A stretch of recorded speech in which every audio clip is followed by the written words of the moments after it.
Welcome, case makers near and far. I'm Dr. Tiffany Manuel, and I'm the CEO and founder of The Case Made. One of the best things about the work that I do is that I get to travel the globe and I get to hear amazing people who are doing the kind of things in their communities that are just so awesome.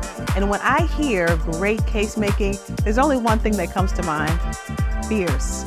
That's the energy of this series, and that's why I've invited you in. So come on in, take a listen. This is Fierce Case Making.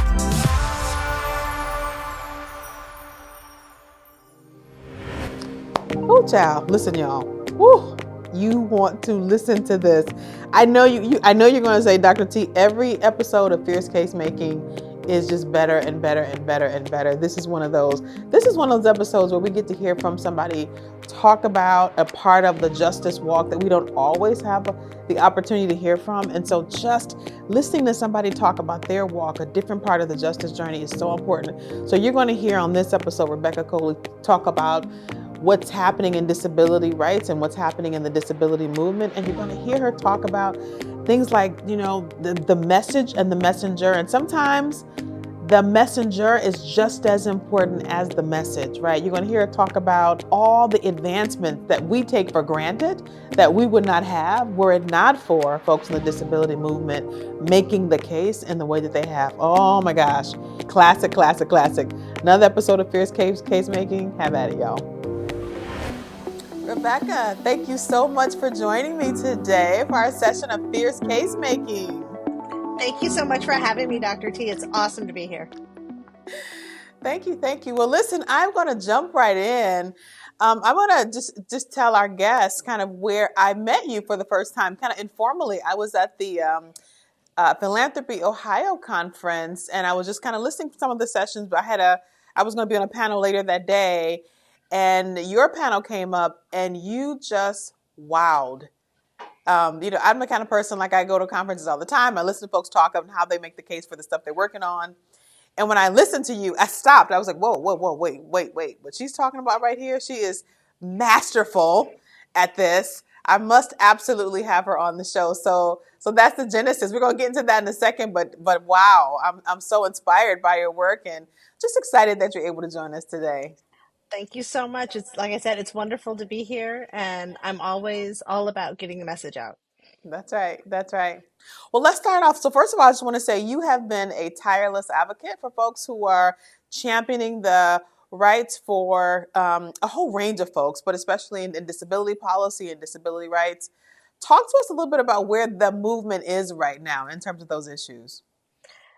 I would say that the disability rights movement is stronger than it's ever been before and more united than it's ever been before.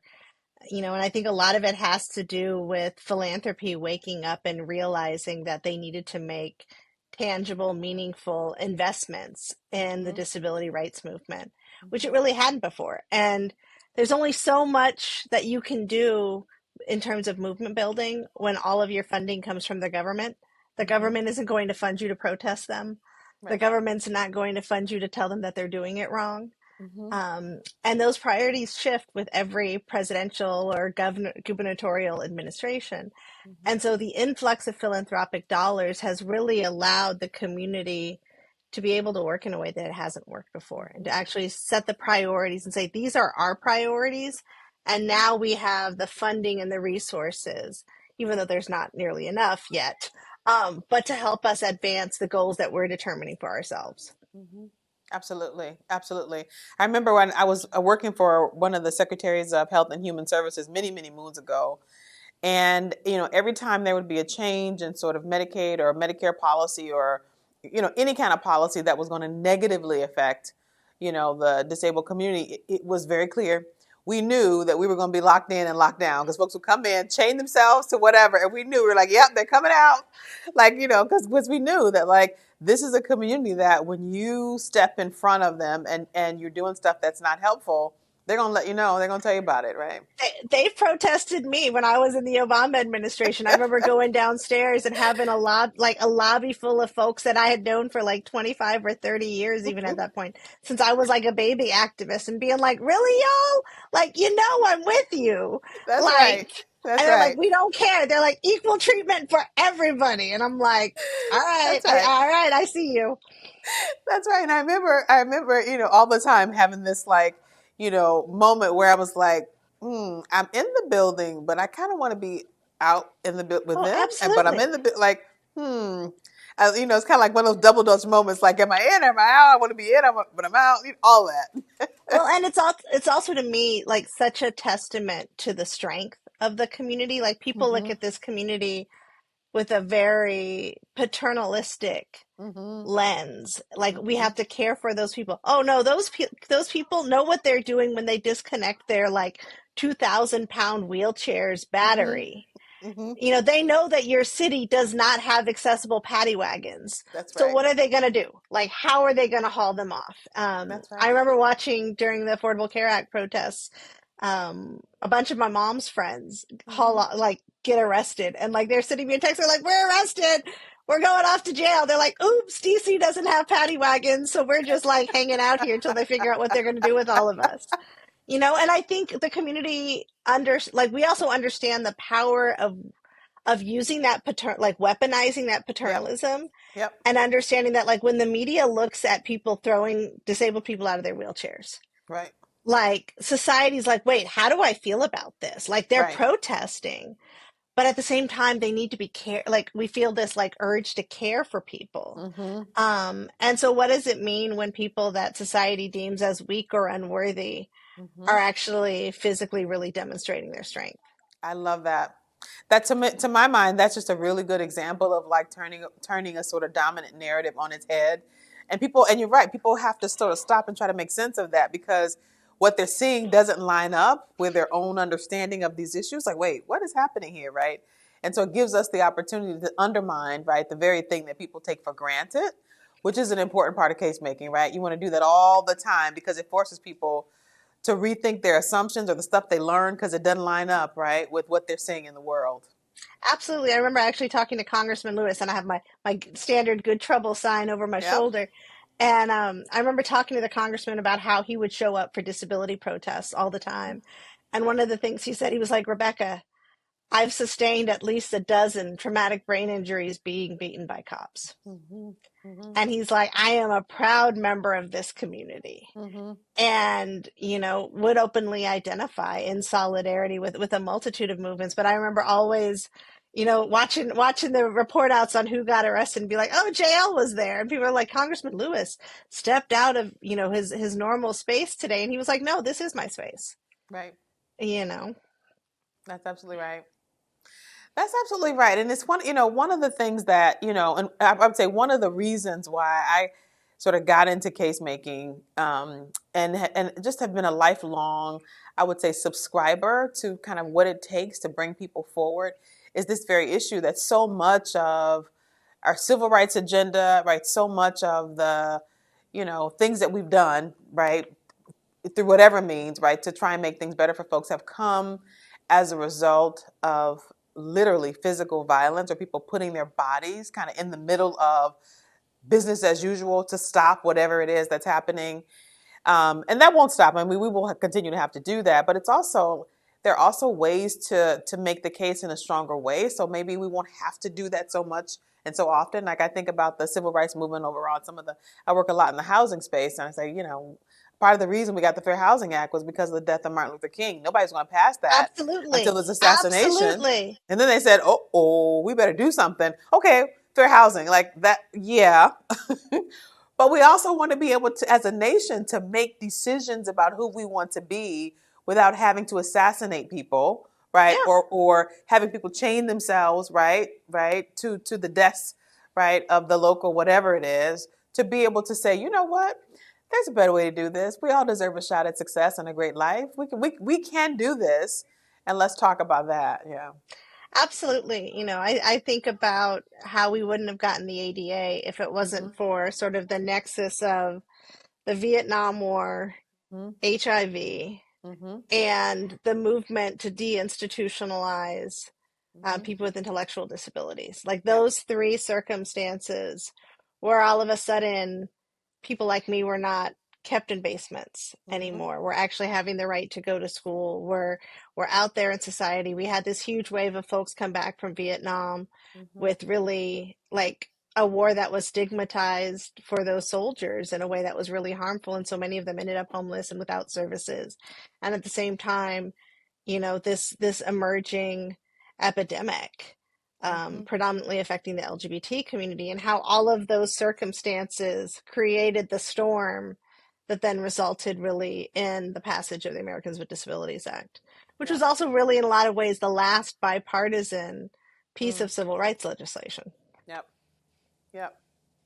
Yeah, absolutely. And sometimes, my colleagues and I, the case may, we often do what we call community listening sessions all over the country on various issues. Folks want us to come and talk with folks and try to get a better sense of how they can make the case in their communities around different things. And we always ask community members to think about the last time when something major happened where they made a huge leap forward, right? And something that felt important to them. And inevitably, it always starts with something, or sometimes, right, starts with something negative, this that happened, the this that happened, whatever it is, right? There was a major fight, there was an issue with the police or whatever. And then out of that came, right, some, conciliatory legislation or a policy or whatever. And then I asked them to think about what would it look like, right, if we didn't have to have that be the predecessor to good stuff. Like what would that look like? And they're like, and it takes them a while to like sit in that, to like think about how we make those kind of adjustments, right? But that's a part of the process, right? To have people think about like, wow, what does it take to be able to do that? Yeah. What would it look like if our democracy actually worked the way that it was supposed to work? Mm-hmm. Mm-hmm. And if like the person who got the most votes was elected Mm-hmm. president. I mean, I Mm-hmm. think often about um, what it would have looked like had Hillary won, Mm-hmm. Mm-hmm. or I mean, I was in college when Bush v. Gore was decided. I remember being a political science major and going to school every Mm-hmm. day and being like, "Do we have a president yet? We don't have a Mm-hmm. president yet." Like, Yep. I thought Yep. we know who won, but like, what's the deal here? Right. Yeah, I mean, and as they always talk about like riots being the language of the unheard, Mm-hmm. thinking about like what would it look like if we didn't have assassinations, if we didn't have to have Mm-hmm. uprisings. Mm-hmm. I mean, I think about time I spent with Ferguson activists where they told me, and it's the earworm that still stays with me all these years later, that they didn't believe in PTSD because P implied that there was a way to get to post, Mm-hmm. and that post was a luxury. Yep. And that at that point in time in Ferguson, they were constantly traumatized, stressed, and disordered, Yep. and really thinking about how, even in the conversation around case making and movement building, Mm-hmm. how people come to movements because of trauma. Yep. And at the same time, movements can be traumatizing. Yep. That's right. That's right. So one of the things that I would say that I've been working on quite a bit, and I think you probably are in the same space, is having people think about what's come out of the last sort of major iteration of things that spurred people to some things that were better, right? There were some challenges, but coming out of the pandemic, right? At least in the health space, there was just a lot of good stuff that came out of that in terms of the way that communities came together to figure things out when things were in crisis. Like communities came together, even just in terms of the, providing the vaccine, right? There was always hullabaloo about who's going to take it and all that kind of stuff. But just the delivery of that, to have the healthcare system deliver that, 350 million doses in a span of a couple of weeks.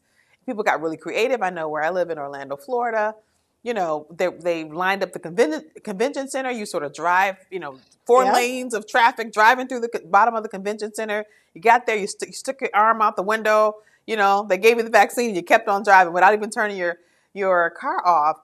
And the speed at which we were able to do that, or the speed at which we were able to get some of the surplus checks out, right, to people, right, or the speed at which we were able to get ARPA funds out, was like, wait a minute, government can work that fast. Wait a minute, healthcare can work that fast. Wait a minute, vaccines can be developed and delivered. Now, I don't want to justify any of that, so people get into that conversation, but just the fact that we were able to do so much, neighbors helping neighbors, that they like, we were able to on a dime, right, literally transition from a whole lot of things that were once thought to be impossible to do the impossible. And now that that's over, the pandemic for the most part, right, the sort of hullabaloo is over, folks are going back to business as usual. And so one of the things that we've been doing the Case Mason, wait. Let's take all the energy, right, of the good things that happened. Now there was a lot of challenges. Let's not undermine what happened, what also happened that were challenging. But let's take the goodness of how we were working together differently and figure out what part of that do we want to keep and take into the next iteration of how we support people. So I'd love to hear you think about that, just in terms of, thinking about, disability policy and what's happened there. What came out of that was helpful, useful, that can be leveraged for the next iteration of how we bring people forward? The first thing I would say is like us marginalized communities, we've always had to be innovative and Right. nimble and be creative in our thinking. I mean, I think about, the Black Panther Party starting early childhood breakfast Mm-hmm, mm-hmm, and early childhood education and ambulances and things like that today we take for granted. But because those systems did not exist, or if they existed, they were not accessible to certain parts of the community intentionally, mm-hmm. um, that it breeds a level of innovation out of necessity. Yep. I think telehealth was Mm-hmm, phenomenal, being mm-hmm, able to talk to doctors online and have your mm-hmm, insurance cover it. Telemental health. mm-hmm. I think one of the things that I saw that I found really fascinating during the pandemic was the openness with which people talked about mental illness. And, Yes. I think part of it was, people who had existing mental illnesses saw it exacerbated during the pandemic, Yep. and people who may have entered it without one acquired one as a result of, Yep. the trauma of a pandemic, grief, feelings of isolation and loneliness, like watching just the world be completely off kilter. Yep. And the willingness with which people were able to talk about it Mm-hmm. online and in social spaces, because there was a common understanding that everybody was really going through it. I Mm-hmm. think telework, what, like we always say, we're like, oh, it's so cute, the able-bodied population discovered the Columbus telework. Like, we've been talking about telework for 30 years and have been told that it wasn't reasonable. Oh, but there's a pandemic and suddenly rich white people need like rich white able-bodied people don't want to go to the office. Oh, there's this thing, it's called telework. And all of us are like, really, y'all? Like, in the disability space, we're like, really? That's so cute. You just Columbus telework. And then as soon as it's over, oh no, everybody has a moral responsibility to get back to the office. Right. Excuse me? Right. There's no moral responsibility. There's like, you don't want to pay your rent. Right. Like, the rent bill is due and you need people bodies to fill these offices. That's right. And so, I think that's been something that's been really interesting. I mean, um, there was always more that could have been done. Mm-hmm. Like, I really felt like we missed out a big vaccination campaign Mm-hmm. by not weaponizing grandchildren. Mm-hmm. Like, your grandchildren want to see Nana or Pop Pop.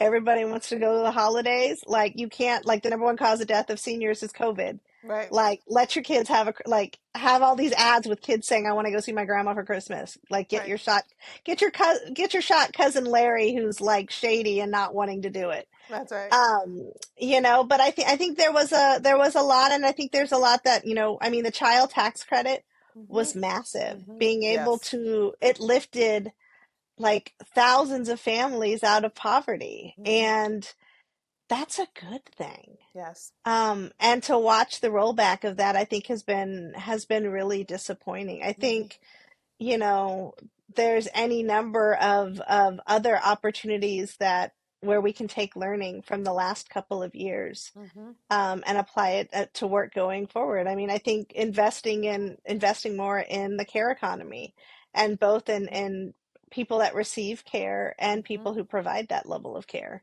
Yep. Yeah. Love it. Love it. Absolutely. I want to go back to something you said, um, when you were just talking about telehealth and how, there are certain kinds of things, just generally speaking, like there are certain things that, like, you know, folks may not see the benefit of until they need them, right? So if we're talking about one population, well, that's not really necessary. And then when they need them, all of a sudden, it's all the rage. One of the things that really struck me when I heard you speak at the Philanthropy Ohio conference was you were talking about this notion of all the things. You did an amazing rundown. I've never seen anybody do that like what you did on the stage, where you were just talking about all the things that have really been the benefit that everybody in society has benefited from, that really came out of us making accommodations for folks, right, in the disability space. And like, hello, and you said something like, "You're welcome." You're Yeah, that's welcome, right? my Moana moment where I'm like, yeah, you're Exactly. welcome. Like you have that, like captioning, you're welcome.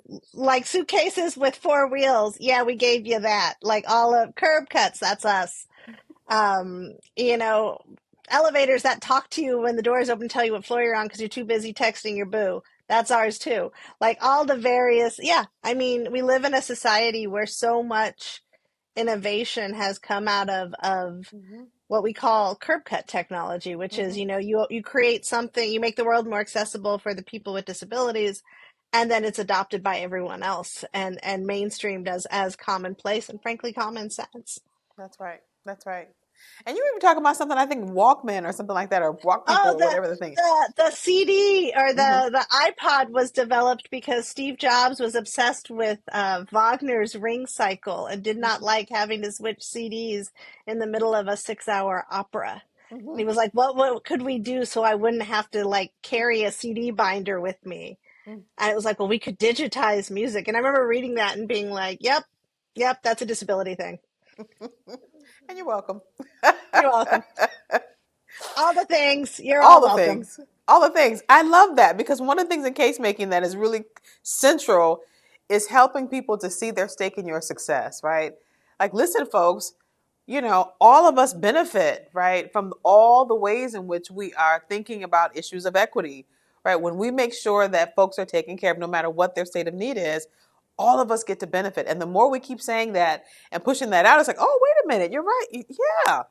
Like, there's a Absolutely. huge residual impact here, folks. Yeah. I was just talking to a friend recently that's doing work on reparations, Mm-hmm. and we were talking about how do we be mindful in thinking about the design of reparations Mm-hmm. in such a way that, particularly for African Americans who are on means tested benefits, like Mm-hmm. you don't want to design a reparation system that then makes people lose their health care. Right. And so, what are the different ways that reparations or reparatory policy could look? And could it be elimination of like complete elimination of student debt? Yep. Could it be paying off somebody's mortgage? Mm-hmm. Could it be getting somebody a wheelchair accessible van that they could be able to drive from and get Mm-hmm. themselves to and fro? Like, what are the different ways that things could be designed under the auspices of accessibility? But Mm-hmm. what could that mean for such a broader group of people if you actually become more flexible in your thinking than just thinking like there's only one way to do some sort of social policy? Mm-hmm. That's right. That's right. That's right. Even in terms of some of the work that we've done at the Case May, just looking at issues around racial segregation, and and there's been some additional work. I think the Urban Institute and the Metropolitan Group out of the Metropolitan Planning Council out of Chicago did this whole report a few years ago, which I thought was great. It was talking about the cost of segregation. They were saying, listen, it actually costs us money It to be so does. segregated. When you address these issues, there's all these residual benefits in terms of job, access, in terms of like addressing issues of loss of life and violence, all of that stuff, all these social ills that we've talked about come way down in part because we've made the investment in something like making sure that we're not so racially divided, right? These artificial, right? So that in of itself just is huge in terms of, trying to make the case for this stuff because it addresses this sort of, what I think of as this sort of zero sum conversation, which is ripe in all of our public policy conversations. So if we do something in the space of, disability policy, well, that's for them. And what does that have to do with me? Well, actually, you're right. Half the innovations or a good portion of the innovations that you get, right, are the result of us thinking broadly about, right, issues of equity in terms of what Absolutely. we need. Absolutely. And the getting past, as you said, the zero sum game, or the idea that civil rights are special privileges Right. versus these are things that people have a fundamental right to, a right to a job with safe working conditions, Mm-hmm. a right to high quality levels of health insurance that allow Mm-hmm. them to make choices in their life without having it be determined by whether or not Medicaid says that you can have X number of hours of care that you need. Mm-hmm. And it does. I mean, it does benefit everyone. I mean, just like the conversation around the Affordable Care Act, and, people are like, I remember when Obamacare was a slur. Mm-hmm. Like when we were working in the administration, they're like, oh, that Obamacare. And then and the president was like, yeah, I do care. Obama cares. And if you have a pre existing condition, you're now not stuck either staying in an abusive marriage because you're tied to that person for your health insurance, or staying in a job that doesn't pay you well or you hate because you know that if you leave, you're not going to get insured anywhere else. Mm-hmm. And we used to always talk about how that was one of the most important things since the ADA. And then even thinking more broadly, like, yeah, what does it mean for a woman who's in an abusive relationship, or someone who really hates their job and every day Mm-hmm. dreams of their office being burned down by the time they get there, to be Mm-hmm. able to be like, I don't have to stay here Mm-hmm. because I'm a cancer survivor and I'm afraid that I won't have insurance anywhere else. Mm-hmm. Yep. Love that. Love that. And one of the things we often talk about in case making too is this issue of what do you reminding people of what they lose if we don't solve for this, right? And so in this area, I always think about that issue too. Reminding people it's not just that what you gain, right? Because we're solving it, but it's also what do you lose fundamentally if we never solve this issue? If we keep having right a democracy, a world, an economy, right, a housing market, etc., which doesn't meet people where they are, which doesn't give people a sense that they have a shot at success. So talk a little bit about that. What is it that we lose, right, if we don't pay attention to what this is? Absolutely. I mean, I think one of the things that I think about a lot is what we call the marriage penalty in Medicaid. And Mm-hmm. what it says is that if you have over X amount of over $2,000 in your bank account and you're on supplemental security income, SSI, Mm-hmm. um, you lose your health insurance. Yeah. And so I remember getting a call from a reporter who had met a family that were living in their car, and eligible. They were eligible for Section 8. They were getting ready to move into an apartment, but they just found out they were going to lose their health insurance because the dad got a promotion at work. Mm-hmm. And they had a daughter who had multiple disabilities. Mm-hmm. And they were like, so we either don't take the housing and don't take the promotion and we keep our daughter's health insurance, Mm-hmm. or if we take the raise, the promotion, we're going to have to get divorced in order to maintain our kids' health care. Mm-hmm. And the reporter called me and was like, Cokley, this can't be real. Like, this cannot be a thing. And I was like, oh, yeah, no, it is. It's called the marriage penalty. Mm-hmm. And the fact that this family, like we sit there and let family values be like a phrase that's taken, just like sort of like the Southern strategy was under Nixon. And we've Mm-hmm. seen folks like Stacey Abrams reclaim it. Mm-hmm. And I'm like, no, it's a family values issue that the government is saying we're going to force you to get divorced Mm-hmm. and impact you economically and socially, impact your family, Yep. you know, because we don't think you should be able to save money. Yep. And it's those sorts of things where, I think the case making work is so important. Like when you explain it to people and you're like, this is a family value. Do you think the government should tell you that you have to get divorced? Mm-hmm. Well, they are. Mm-hmm. And explaining that to people, particularly non-disabled people, and they get really pissed. And I was like, look, if your daughter gets cancer, are you ready to split your family up? Right. Well, we shouldn't have, like, why is the government meddling in my family? Well, you're right, they shouldn't be.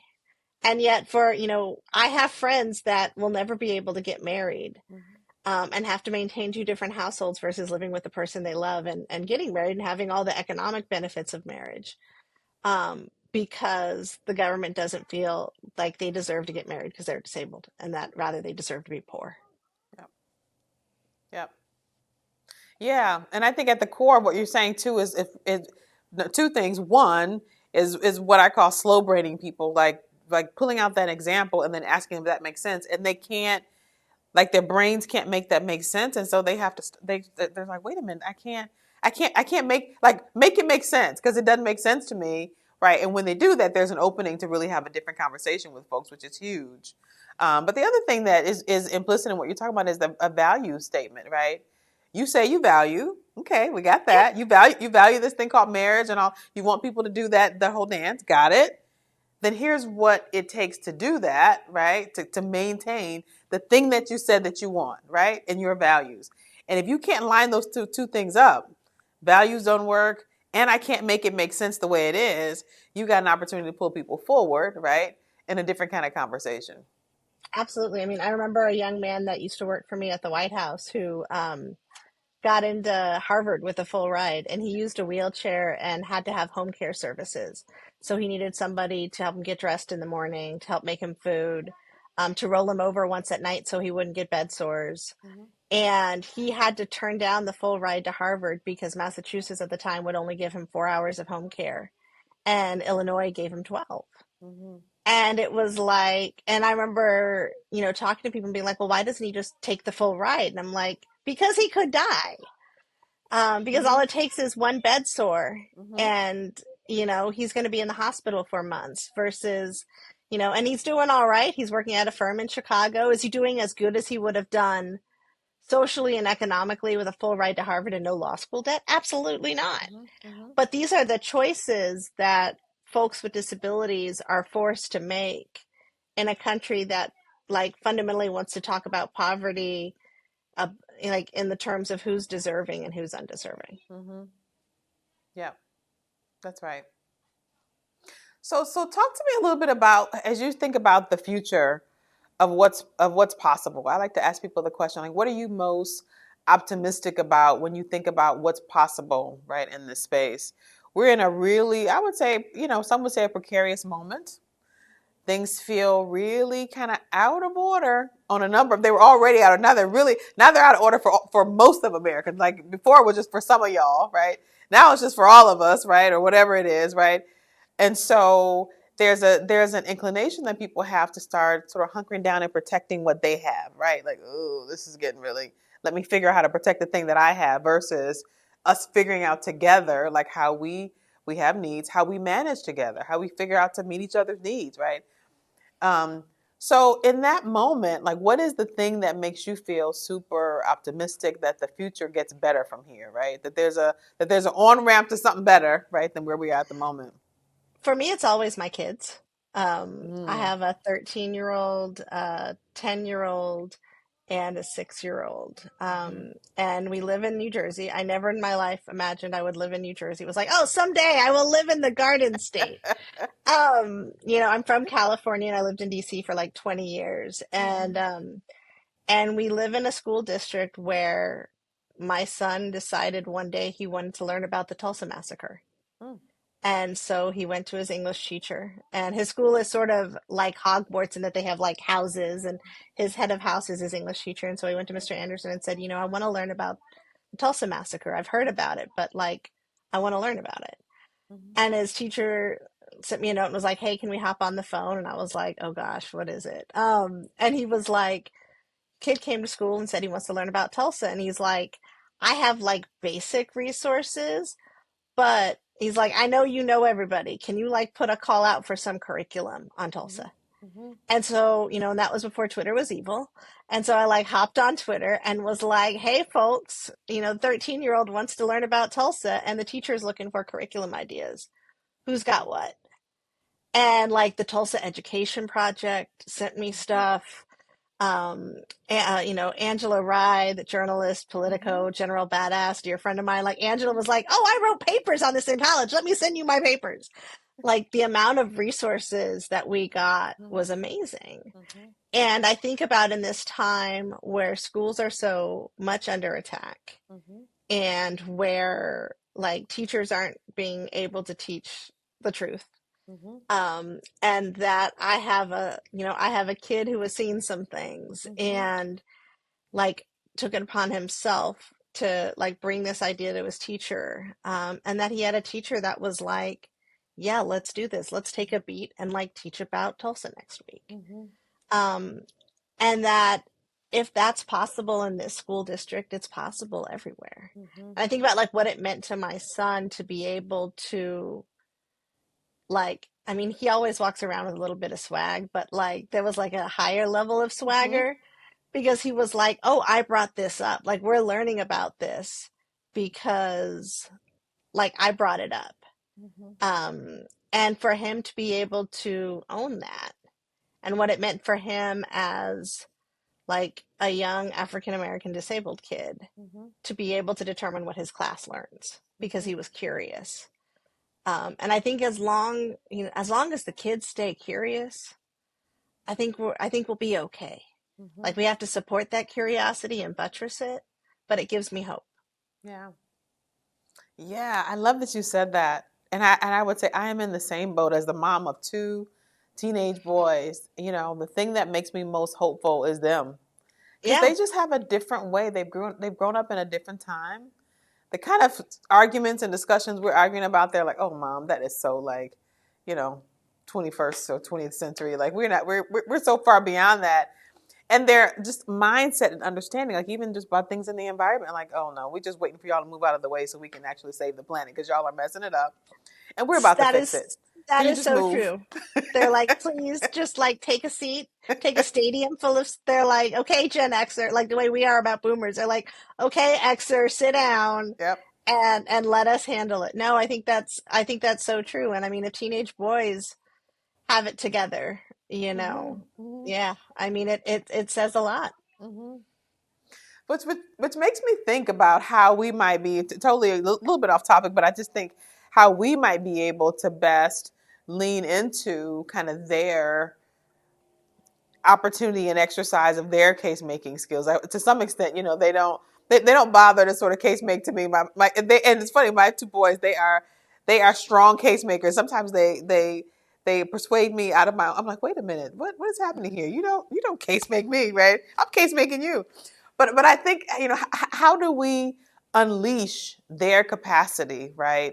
To make the case for the world they know is possible, right? So they're not just kind of waiting around for all of us old fogies to die off and move on, but we're equipping them with the skills to be able to talk about disability policy, to talk about housing or healthcare, or equipping them with the skills to do that. To say, wait a minute, there's a better way to do this, and we actually know a lot. I think even in Jersey, one of the more recent things that I saw was, some of the young people lobbied right to get themselves positions on this on one of the I think it's in Yeah, Trenton. I have to think about.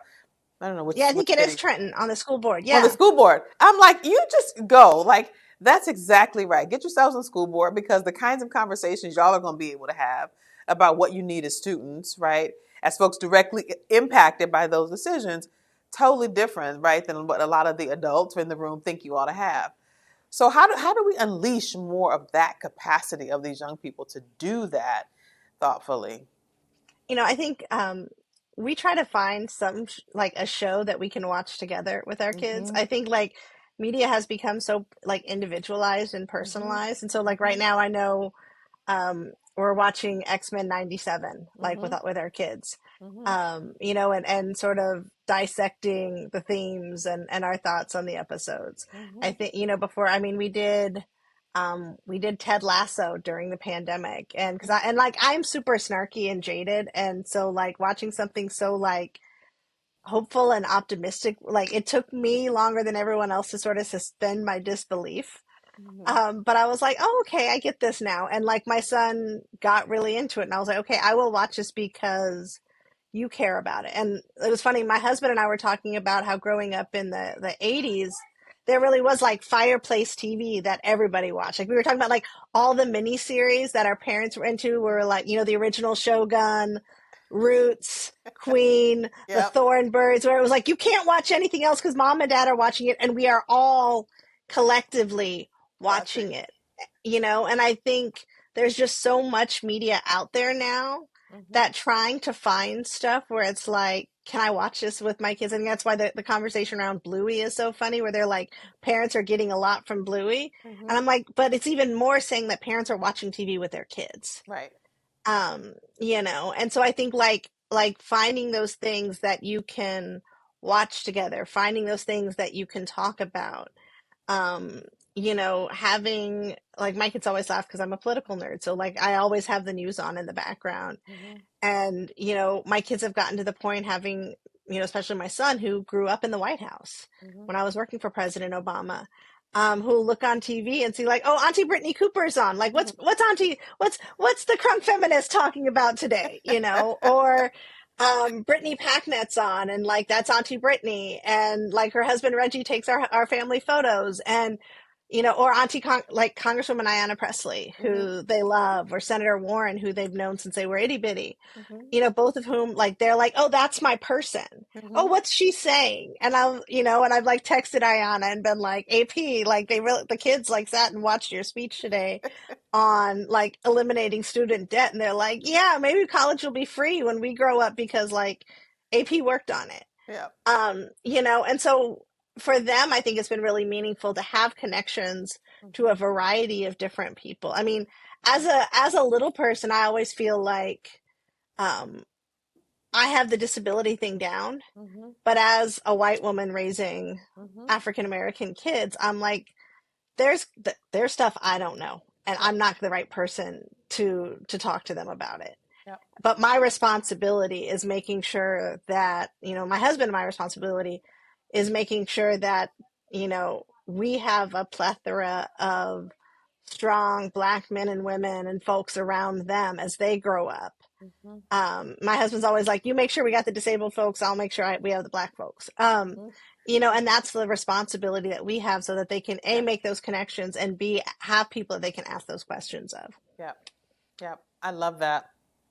I love that. I think, part of what I got out of what you talked about too was just also just the connection, right, that you're able to make, not just to the folks who they know are making policy and doing amazing things, but just to feel like they're part of a larger community of people who are rocking, right, in the right direction, right, who are trying to make the sort of run towards justice and are like saying, hey, listen, here's the way you ought to be going, right, and helping them to make those connections, which is so super important.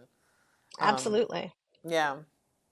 Tell me what's your go-to move. I think everybody has when they're strong case makers. Like you are a fierce case maker. I can imagine putting you in any room with anybody, and within a couple minutes, you will have figured out, right, how to make the strongest possible case to that person about what we need in terms of this issue. What's your go-to move when you're in a room?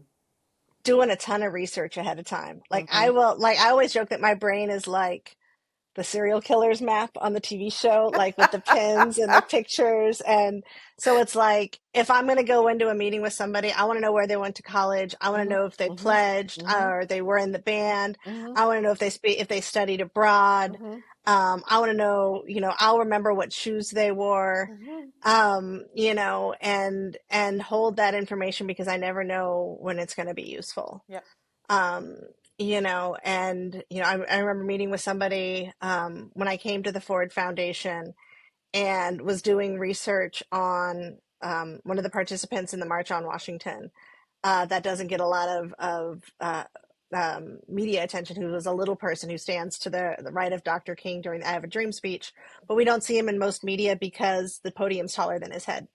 Um, and I remember talking to his family because he had passed away, to try to get some information. And I was like, well, when the Ford Foundation gave him his PhD grant for, at the time, $1,500 at the University of California, Santa Cruz, I was like, I'm a Santa Cruz alum and I now work at Ford. Mm-hmm. And they were like, where did you dig that up? Mm-hmm. And I was like, actually, I was talking to Congressman Clyburn, and he was like, yeah, he got a Ford grant. And I was like, so I work for Ford. So I went in our database and was like, oh, he got a grant for $1,500 back in the 60s because that's how much it cost to get a PhD.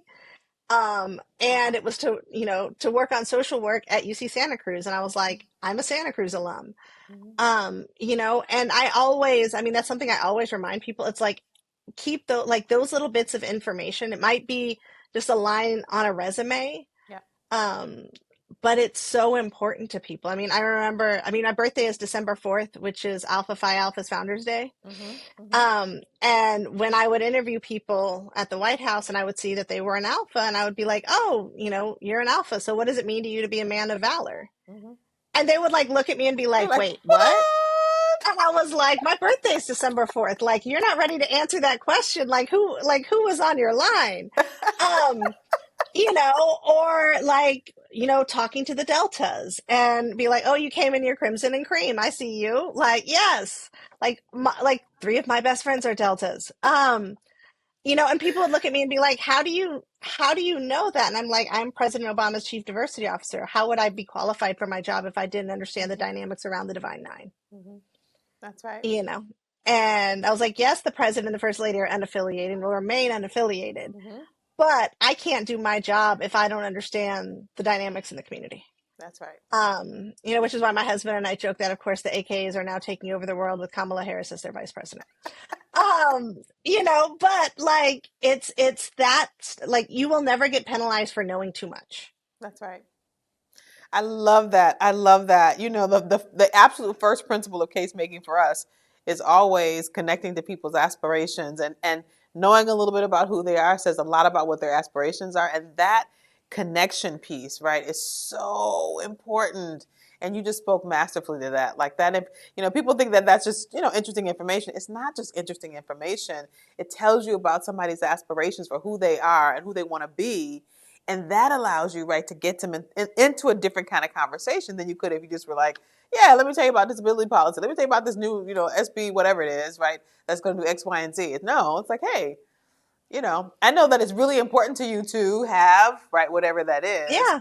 And that's why I'm so excited about this particular issue, because here's what it allows you to do as somebody who believes in this, right, or whatever it is, right? I remember advising a group of people that were going to go meet with legislators um, on an ADA related bill, Mm-hmm. and the senator had a son who just recently came out of the closet and identified as gay, Mm-hmm.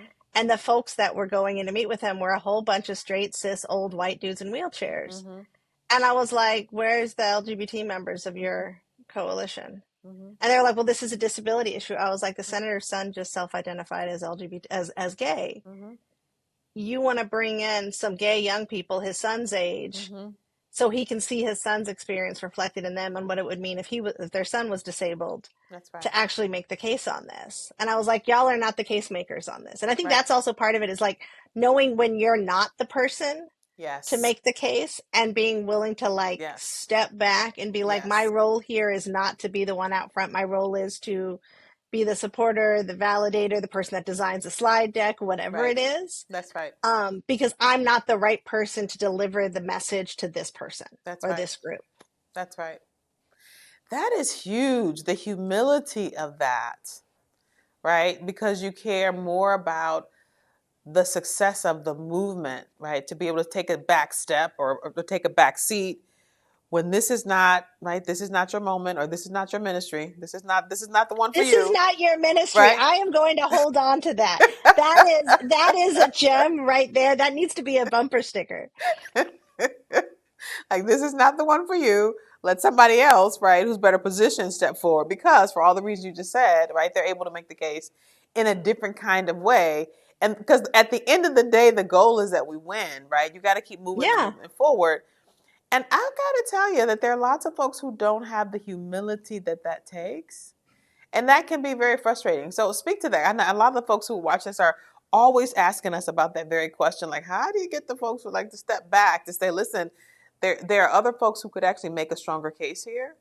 We're all rocking in the same direction. We're all going the same place, but have the humility even to volunteer and say, hey, listen, this is not the right. Speak You know, speak a little bit to that. I mean, I think thinking about it really strategically and taking time to say, okay, like, what do we know about who our target is? Mm-hmm. You know, what are the things that appeals to them? Mm-hmm. You know, like, what's the data we should be sure to include? Like, I know, for Mm-hmm. example, with Mm-hmm. my boss's favorite piece of disability data is that over 1/3 of GoFundMe's go towards an uninsured disability related expense.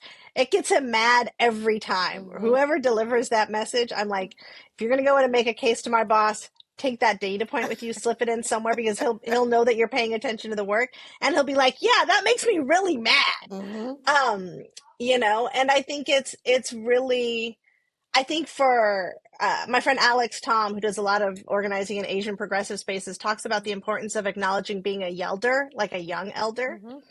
And so I think part of it's modeling and being able to be like, look, this is like, I'm not the right person to deliver this. Like, I don't have the relationship with the office. I don't have the relationship with the corporation that we're talking to. Yep. I'm not a stockholder, or I don't have that card, or like, I don't shop there. But who does? Yep. And so they can make that personal connection. I have the joy of sitting on the equity advisory board for Sephora. And there's a bunch of us that have tween daughters, as does the CEO of US operations. And we were talking of, like, we spent like 20 minutes on our last call, like talking about the obsession with Sephora that like tween girls have right now. And we're like, and some of it's good. And the CEO was very open to being like, and some of it's not good. And so how can we collectively like have this conversation, even though we are all impacted, and thinking about what it means, like as we level this message up throughout the brand, like how do we not make it like the Abercrombie messaging of the 90s, where it was like you have to be like sick skinny. Like, no, like how can we actually talk about like the beauty of young girls and their brilliance and their boldness? And no, you don't need hyaluronic acid at 12. Right. And so, yeah, I mean, I do think it's really sitting there and thinking about like who delivers the message is as important as the message itself. And I think it's being able to say, okay, this go round, like I'm going to be the supporting voice, or I might be the person that has the privilege of getting us in the room. But I want like person A and person B. Like y'all are like person A, you're like laying out the agenda, and person B, you're the closer. And I'm here to be the fixer if I need to be the fixer, but like I have faith in y'all delivering what we want to deliver in this moment. Absolutely. Love that. Well, listen, it is a pleasure to talk. I could literally talk to you for hours.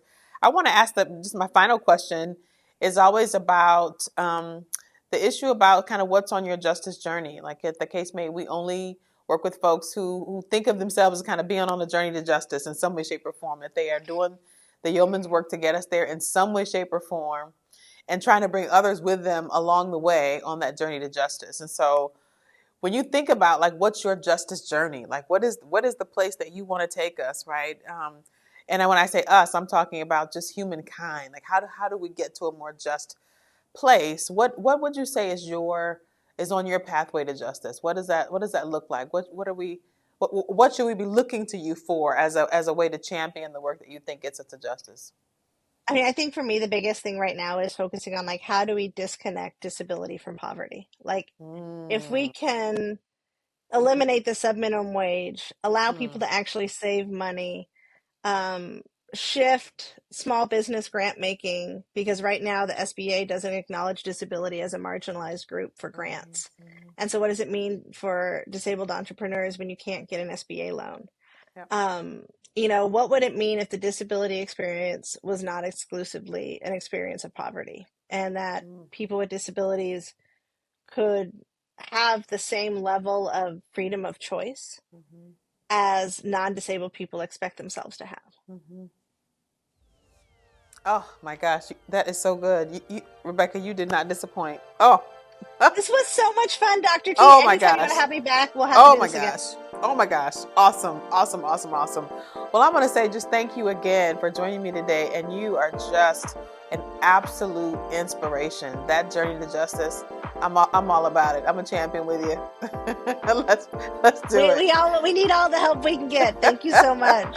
All right. Thank you so much for joining us today. Thanks so much for joining me today. Every new conversation we have with a fierce case-maker gives me new energy for the road. And I hope that as you listen today, you felt the same way. I believe in case-makers everywhere. And if you don't quite see the fierce case-maker in you just yet, hold on, just trust. Work those principles so that you can bring new champions to your justice journey. And if this information inspired you, then please be sure to like, share, and subscribe so that you can be one of the first folks who knows when a new episode is dropped.